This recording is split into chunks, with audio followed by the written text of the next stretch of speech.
everybody. Welcome to Soul Journey 424. Hey, Michelle. Hello, everybody. How you doing? So, Michelle, you said something to me very recently that I think we should talk about today. Okay. So, you mentioned you are really only at peace, only at peace when you're meditating. Yes. Can you describe that? Because in a lot of ways, that's such a profound statement about life, profound statement about job, everything. Yeah, I don't want to sound like life is terrible, terrible, but I just feel this peace when I do get into my meditative state. It's such a wonderful feeling that I want to stay there. And I wish I could just live there, but you can't live there. You have to actually, function with a job and a family and your responsibilities, and it makes it hard. And then of course you're driving and somebody pulls out in front of you, and stressful situations arise pretty much daily. People die. People are going through hard times, and it takes you out of uh, that place. So we're all seeking to find this place of of peace, and to integrate it into our lives. And I think that when I'm in my meditation, and usually it's about an hour, I guess, I feel so peaceful, so loved, unconditional love that is very hard to explain, because as human beings we don't know what that really feels like. It's almost like we're conditionally loved. Oh, I'll love you if you do this, or if you act this way, or if you support me in this way, or whatever. But in the meditative state, when you're connected with Source, with God, with all that is, it's just an indescribable peace.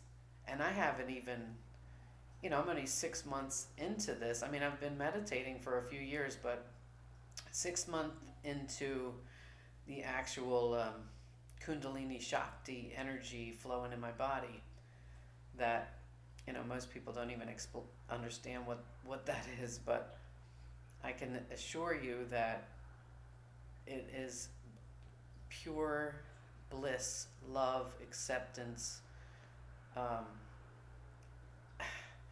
I wish I could bottle it and give it to everybody, because it's just something that I'd love to share with people if that were possible.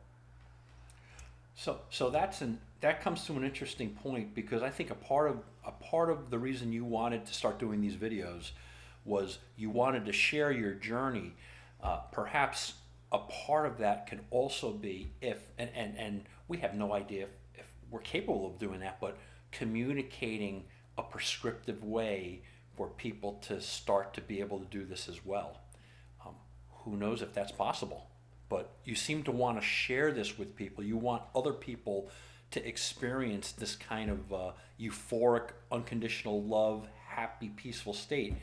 Um, but while you want to share it, you're still kind of working through things yourself.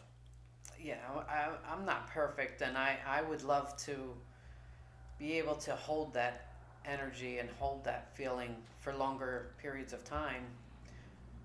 As of now, I can usually hold it, during my meditation and for a little while after. But eventually, real life is it in your face, and you know, um, we just have to remember to speak to our higher selves, just to ask for help, because we do have guides that are there, but they can't interfere unless you ask. Um, so anyway, yeah. So life is not easy in these human bodies. Matter of fact, I heard that it was one of the hardest places for human beings to exist. Um, Or our essences to exist is our in the human essence, form. right? So when we incarnate onto this earth, it's a hard school, and it's not an easy school, but it's a learning school for our soul's growth, because we're always on a journey. Our soul is on a journey, and that's why I wanted to call this Soul Journey. One of the reasons, but so these bodies that we are currently in are temporary vessels, and our essence, as we were talking about, is like a drop of water, and when we die, that drop of water that is us returns to the ocean. Can you distinguish? Can you go find that drop of water? No, because once we die, we return to all that is. And our soul may remember parts of our life here on earth, but bottom line is we go back to where we come from. And by the way, I want to mention this too, because I find this very, very interesting, and I truly do believe it. I'm curious on the viewers if they can respond and let us know if they believe it, but what we're discussing is not a metaphor, right? A lot of people would say, oh, that's so good, that's a great metaphor for life, and it really isn't meant to be a metaphor. We really are feeling that when we pass, that we're out of the worldly, earthly, human vessel, but we still exist, our essence. And I do have to stress, because we've both experienced loss in our lives. This is, and how many people will tell you when you experience loss, hey, keep their memory alive, love them and keep the memories alive, and they'll still be around. But that's a metaphor. We're talking far more. We're talking our energies, our essence, our souls are still very much existing in a way that human beings probably will never fully comprehend. But they're there. They're there when we experience loss. While our earthly selves feel horrible despair and pain, the fact of the matter is the energies released by our loved ones are just out of the human vessel, but their energies, their essence, their souls are released. And I do have to stress, and you correct me if I'm wrong, we're not talking about a metaphor here. It's not, oh, you kind of, think of it that way. No, it's so much more than a memory. That a memory says, oh, maybe they don't exist, but they exist in our minds. Our essence still exists, still cohabitates, still interacts. Yes. So what I've come to understand is that when we die, when our human body dies, we don't die. Our soul is still here. Our soul is forever. It always was, and it always will be. It's just our essence came into this particular body to experience these particular issues, and by our choice. By our choice. We determined before we came into these bodies who our parents were going to be, the struggles that we were going to have, and the lessons that we were going to learn from this particular experience. So I kind of lost my train of thought. When you were talking, I was thinking, so we were talking about how our loved ones, how they're still here. And they are still here because energy doesn't die. The physical body died, yes. But that physical body is not the identity of that soul. And I mean, this gets so deep, but there's so much more than these bodies. And if I can mention this too, is the reason I think everybody should have an open mind to this, because I'm starting to understand this. I am starting to accept it. But if it was just the physical human body and nothing more, and it's always like, oh, just keep them in your memory, would the Kundalini Shakti awakening really be occurring? Right? It's like, I think these are all signs that there is something so far more than what we have been taught by standard religion, by standard educators. There's so much more going on that we just don't comprehend. Maybe on this plane of existence we shouldn't comprehend, but there's so much more that I think when if there are doubters saying, I don't see that, then what the heck is a Kundalini Shakti awakening? Yeah, because it's if it weren't happening to me, I wouldn't be able to understand it, and I don't know if I explain it properly, and I apologize if there's higher scholars that have been farther on this path than I am, and I sound like an amateur because I am an amateur. I don't know everything there is to know. I just, I'm trying to document things as they happen, and as I'm enlightened to different things, then I want to share that with other people so that they can feel it. So when our loved ones die, and they're still here, their energy is still here, they're just on a different frequency. So think of it as a TV channel, and you can change the channel 5 times. All those shows are still playing at the same time, they're just on a different frequency. And that's what happens in the different dimensions of our life. And it's still difficult. In our soul's life, not our human life, in our soul's life. So they're still here, and they may, every now and then be able to reach in and send you a little sign from time to time, and you just know it's them, or you just feel that it's them, or because they're trying it as hard as they can to get in contact with you. They haven't forgotten you. They're looking out for you. They're your guides. They're your angels. They're your soul family. They're always there. We just have to be open to their message that they want to tell us, or we have to be open to receive their messages.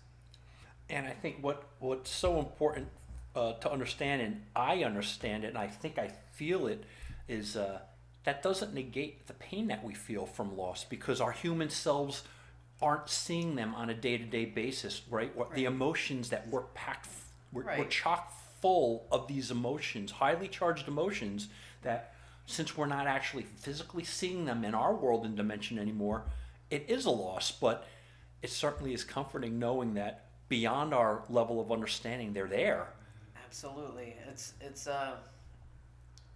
It brings me a lot of comfort, because I have a lot of loss. I couldn't even begin to tell you how much loss I've endured in this incarnation that I'm currently in.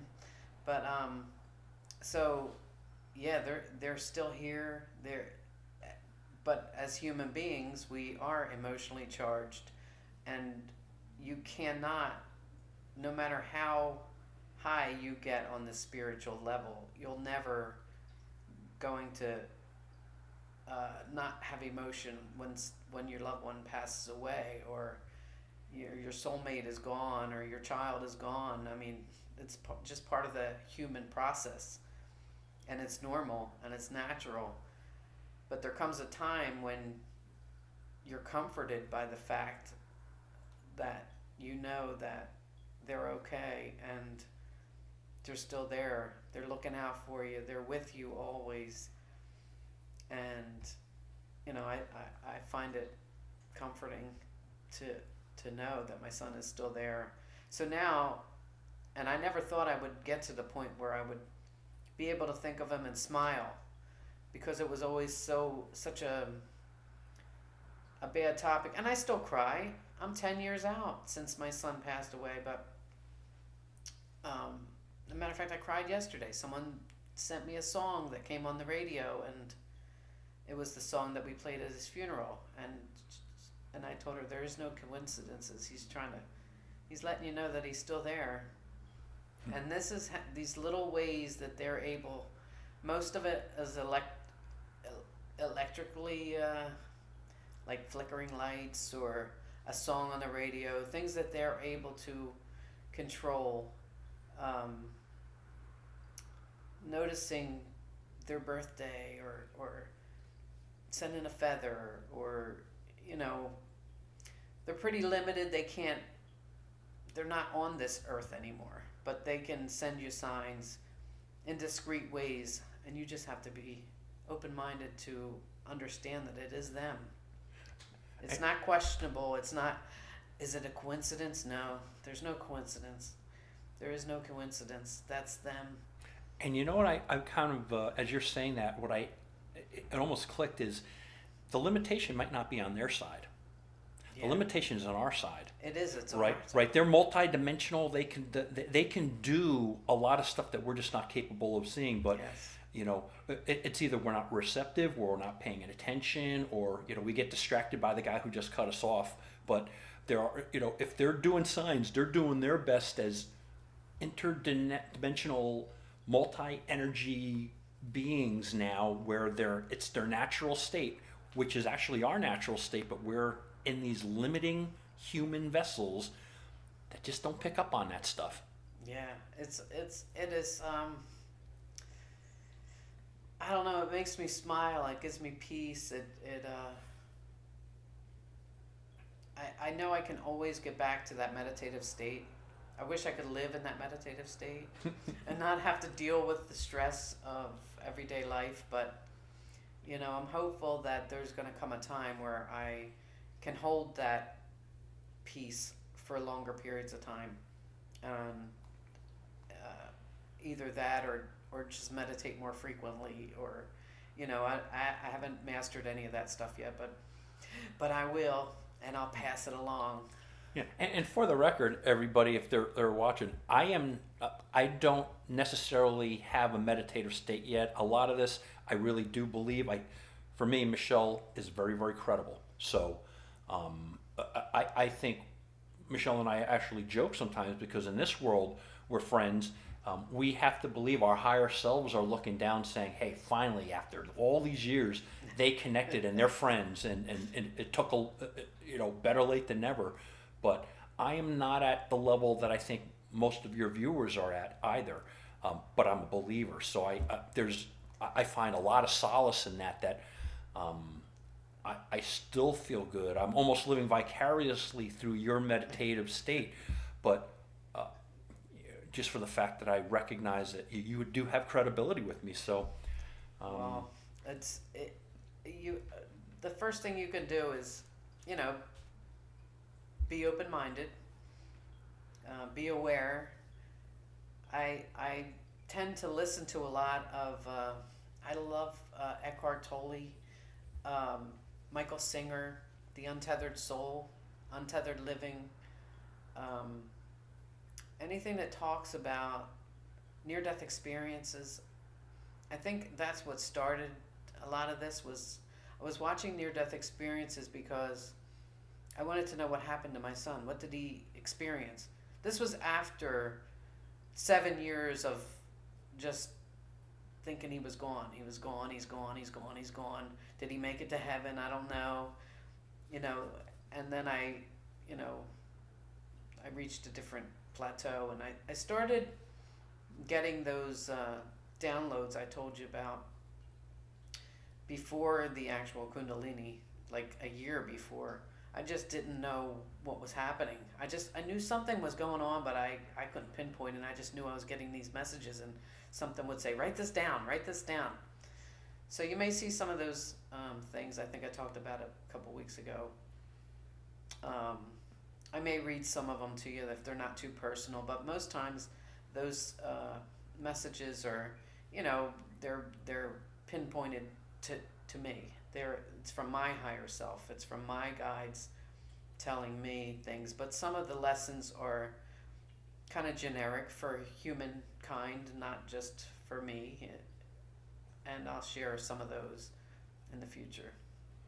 If you mentioned other people that were very helpful to you, if you remember, and I would say maybe start posting those links if they're videos, like if they're YouTube videos.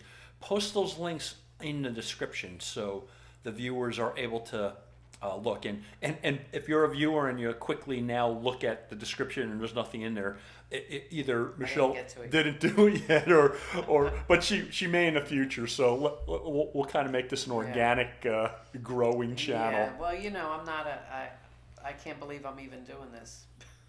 But you know, I just want to share it. I want to help other people that are going through this. This all stemmed from grief for me, losing my love of my life, losing my son. They're not the same, by the way. No, so they're two separate people. No, two separate people. 10 years apart. But you know, it was traumatic for me, and that was in addition to, you know, my grandmom and it's too many people to even name. But you know, all those things beat you down if you let them, and knowing that they're still here and they're still rooting for me and they're my cheerleaders and they're giving me messages and giving me hope. It's a piece that I wish I could just bottle and give to everyone. So if you're watching this and this resonates in any way with you, I would say please make comments. Obviously subscribe, right? So please subscribe, certainly, but let Michelle know how you're doing. I think what would make Michelle very, very happy is ultimately help start building this as a community and have give and take from people. So I would encourage you to please do subscribe and also leave a comment. I think that's something that we're going to do is we'll celebrate the first time we get a comment because nobody has commented yet. So yeah, nobody has commented, but I think most of I don't know if this is considered informational and it's not asking for back and forth conversation, but I'd appreciate some back and forth conversation because, you know, I hate to think I'm alone because you do feel alone when you're going through this and there's nobody that you can talk to about it. I've talked about this before. It's lonely. I've had, you know, people say don't mention that when you're here. You know, this bothers so and so don't talk about it. with family. So I can't talk about it. There's nobody to talk to about it. Nobody understands.